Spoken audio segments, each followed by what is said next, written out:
আর এরপর যে খবরে নজর রাখবো, শুটিং চলাকালীন বচসায় জড়ালেন অভিনেতা সোহম। নিউটাউনের সাপুরজিতে বচসায় জড়ালেন অভিনেতা সোহম। শুটিং চলাকালীন বচসায় জড়ালেন অভিনেতা সোহম। বিধায়কের গাড়ি রাখা নিয়ে নিরাপত্তারক্ষীদের সঙ্গে বচসা। হোটেলের মালিক ও ম্যানেজারকে আটক করেছে পুলিশ। শুটিং চলাকালীন বচসায় জড়ালেন অভিনেতা সোহম। নিউটাউনের সাপুরজিতে শুটিং সোহমের। বিধায়কের গাড়ি রাখা নিয়ে নিরাপত্তারক্ষীদের সঙ্গে বচসা বাঁধে অভিনেতার এবং ইতিমধ্যেই হোটেলের মালিক ও ম্যানেজারকে আটক পুলিশের।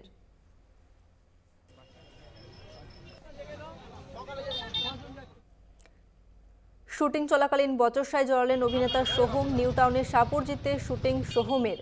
বিধায়কের গাড়ি রাখা নিয়ে নিরাপত্তারক্ষীদের সঙ্গে বচসায় জড়ান অভিনেতা এবং এই ঘটনায় ইতিমধ্যেই হোটেলের মালিক ও ম্যানেজারকে আটক করেছে পুলিশ।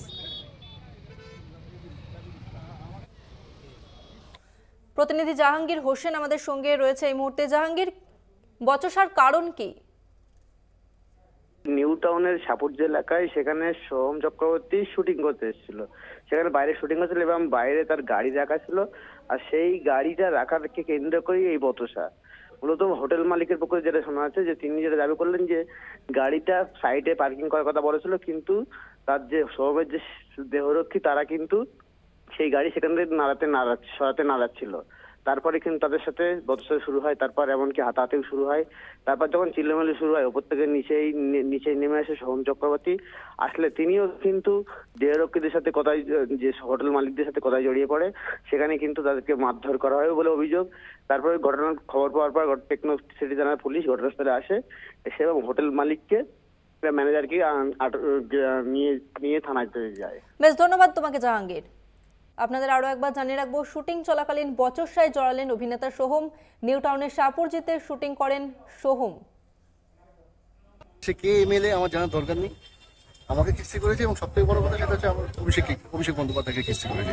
যখন এটা শুনলাম তখন মাথাটা গেছে গরম হয়, তখন তাকে বুঝিয়েছি সে কে। ঠিক আছে, মোটামুটি এইটুকু। বাট বাদ বাকি এমন কিছু হয়নি যে এখানে এরকম ভাবে এদের উদ্ধত এদের ব্যবহারটাই সেটা চরমভাবে আমাদেরকে আকর্ষিত করেছে।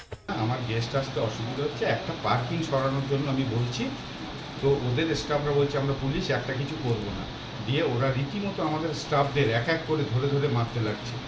এমন অবস্থায় সোহম উপর থেকে উঠে এসে বলছে, কে বলেছিস? তুই বলেছিস? আমার বুকের কলার ধরে এইখানে একটা ঘুষি মারলো।